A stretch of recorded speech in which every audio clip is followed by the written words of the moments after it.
तीन जनरेशन इनमें से। तो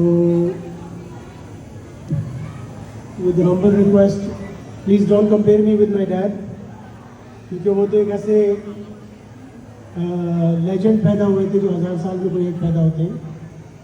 आप ये देखिए कि उनके लेगेसी को आगे हम किस तरह लेके जा रहे हैं। और मेरे साथी जो इस वक्त मौजूद हैं, तबले पे पाकिस्तान से तशरीफ लाए हैं फिलिप्स।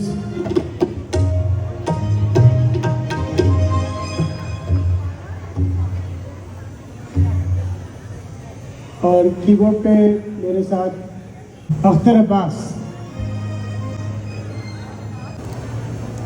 और ऑक्टोपैड पे मेरे साथ हैं कैसर ज़ैनुल आबिदीन।